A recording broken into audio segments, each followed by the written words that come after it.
এক ভদ্রমহিলার সঙ্গে আলাপ হলো। ভদ্রমহিলার বয়স ওই 50 হবে। দিনের বেলা বেশ একটা ঝকমকে শাড়ি পরে ট্রেনে উঠলেন। চোখ মুখে একটু অস্বস্তি। আমার পাশে বসেই বললেন, এটা উত্তরপাড়ায় দাঁড়াবে তো? আমি বললাম, হ্যাঁ, এটা অল স্টপেজ। মহিলা যেন একটু স্বস্তির নিঃশ্বাস ফেললেন। ফোনে কাউকে বললেন, আমার পৌঁছাতে মিনিট 10 দেরি হবে, বুঝলি? বেশ আলাপি মহিলা। হেসে বললেন, আমাকে বেমানা লাগছে, খুব দৃষ্টিকটু কি? এমন প্রশ্নে আমি একটু হকচকিয়ে গিয়ে বললাম, না, বেশ ভালো লাগছে তো। কেন বলুন তো? ভদ্রমহিলা মুখ টিপে হেসে বললেন, এই শাড়িটা আমার স্বামীর দেওয়া জন্মদিনের গিফট। রাতের আলোয় পরা শাড়ি, বলতে গেলে বিয়ে বাড়ি যাওয়ার শাড়ি।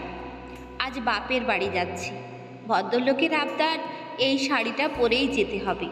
কি বিপদ বলুন তো? লোকজন তাকিয়ে তাকিয়ে দেখছে। এই বয়সে সকাল সকাল ঝকমকে শাড়ি কি মানায়? আসলে এই লোকজন কি ভাববে তার থেকে ওর ভালো লাগাটা আমার কাছে বেশি ইম্পর্টেন্ট। তাই লজ্জার মাথা খেয়ে এই ডিপ রঙের বিয়ে বাড়ির শাড়ি পরেই রওনা দিলাম। শাড়িটা পরেছি দেখে ভদ্রলোকের মুখে হাসি ধরে না। আমি বললাম, একদম কেউ কিছু ভাববে না, ঠিক করেছেন।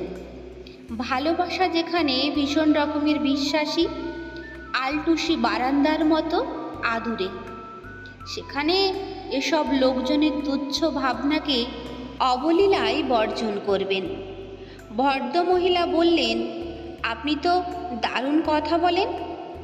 একটু বিষণ্ণ হয়ে বললেন, আমি জানি আমার বোনেরা দেখেই হাসবে, বলবে, এই শাড়িটা তুই কি করে দিনের বেলায় পরলি দিদি? তোর কোনো রুচিবোধ তৈরি হলো না।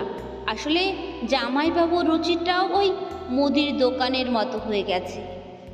আমার হাজবেন্ডের ছোট্ট মুদির দোকান তো, আর দুই বোনের হাজবেন্ড ভালো সার্ভিস করে, তাই ওরা এসব বলে। মহিলার চোখ দুটো ছলছল করে উঠল। আমি বললাম, আপনার হাজবেন্ডকে কি ওরা অর্থ সাহায্য করে? আপনাকে দামি দামি গিফট দেয়? ভদ্রমহিলা বলল, কোনো দিন না। আমার স্বামী কারোর কাছে 10 পয়সা ধার করে না, জীবনে কারোর কাছে হাত পাতেনি। আমায় ভালোবেসে বিয়ে করেছিল বলে সবসময় আমার সম্মান রাখার চেষ্টা করে। আমি বরং বড় দিদি বলে ওদের উপহার দিই। আমি হেসে বললাম, তাহলে আর কি? আপনার বোনেরা যখন আপনাদের কোনো সাহায্যই কোনো দিন করেনি বা আপনাদের লাগেনি, তখন ওদের কথা শোনার প্রয়োজন কি?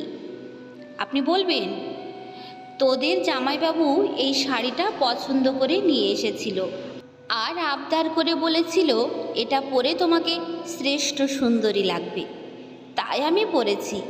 এতে তোদের এত সমস্যা কোথায়? আসলে কি জানেন, আপনি আদরে আছেন, ভালোবাসায় আছেন, যত্নে আছেন, এটা অনেকেই ঠিক নিতে পারে না। এই ধরেন, যদি আপনি বোনেদের কাছে গিয়ে বলতেন, জানিস তোর জামাইবাবু আমায় দুবেলা মারে, তাহলে দেখতেন হাতে 200 টাকা ধরিয়ে দিয়ে গায়ে হাত বুলিয়ে বলতো, কিছু কিনে খাস, ভালো থাকিস। তখন ওদের নিজেদের সুখের গল্পগুলো আপনাকে শুনিয়ে বেশ তৃপ্তি পেত ওরা। আসলে এটা হিউম্যান সাইকোলজি, অন্যের ভালো ঈর্ষান্বিত হয়ে যাওয়া। তাই ওদের চোখে ব্যঙ্গ বা হিংসাগুলো আপনি পজিটিভ নেবেন, আর কারোর তোয়াক্কা না করে নিজেদের মতো করে ভালো থাকবেন।